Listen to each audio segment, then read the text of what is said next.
Touching All Bases, a BDSM romance story, written by Kathleen Hope, narrated by Michelle Jones. "Do I know you?" said Abbey, with an inquisitive look on her face. "No, I don't think so," replied Tom, with his charming smile. They had just been set up on a blind date, and there was an instant physical attraction. Abbey would already see that Tom was well off. The fancy restaurant was his choice, and he'd already insisted that he'd be the one that was paying. It wasn't something that Abbey expected, but she gulped when she'd seen the prices on this menu. She couldn't help but be tempted by a question she wanted to ask. It was a standard question, but one that she was hesitant to ask due to his obvious wealth. "So, what do you do for a living?" she asked politely. "I'm the financial director at one of the firms in the city. Basically, I'm just good with numbers, which seems incredibly boring to most people," he said, as Abbey let out a polite laugh. "You?" he replied.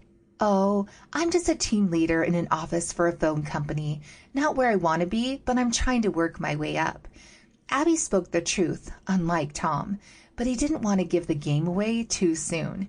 He was happy that she didn't fully recognize him and wanted to see if he could create a spark that felt genuine.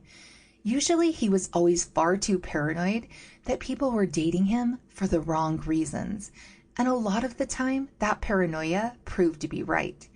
He didn't care that she wasn't wealthy and felt slightly awkward that she seemed uneasy about telling him her role.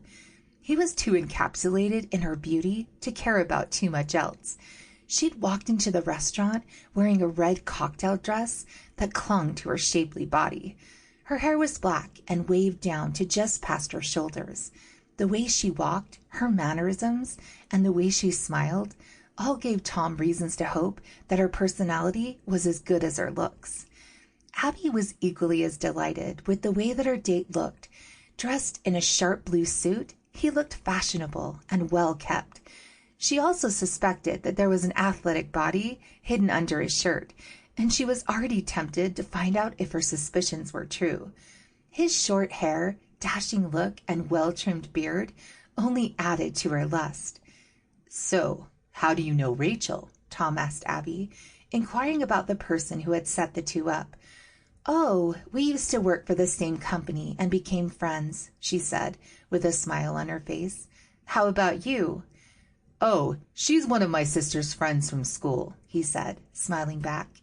They both ordered some wine, and the conversation started to flow more smoothly, and both of them started to get that special feeling that you have when you realize the person sat across from you has everything that you're looking for. The night was going perfectly for Tom. He hadn't long been in the area, but he chose this restaurant for its exclusivity, and he was enjoying the privacy. It allowed him to be himself and not worry about anything else. That peace and quiet, though, was just about to be ruined. "Hi, Tom," said a voice from behind him. As soon as he looked up and could see it was a stranger, his heart sank. "I was just wondering if you could sign this for my son," he said, thrusting a baseball cap in his direction. "Sure," said Tom, with an awkward smile on his face, as he signed the cap and gave it back to the man. He looked across at the waiter and gave a disapproving glance before fixing his eyes back on Abbey. Tom loved signing things for his fans, but this was meant to be a time where he could just relax. He put his annoyance behind him, as he knew he'd have some explaining to do. "You must be one famous financial director," Abbey said, smiling while sipping her wine. "Well, you know, we're all the rage here in Boston," Tom replied, smiling. "So, what's the truth?" inquired Abbey, waiting for her explanation. "The truth is that I just wanted a nice date without anyone knowing who I was or what I do. I'm sorry," he replied back. "So I did recognize you," she replied.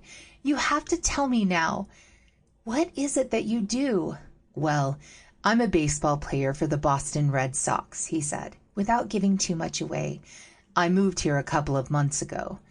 "Oh, were you traded? I don't know much about sports, to be honest," she replied, interested in his Sample complete. Ready to continue?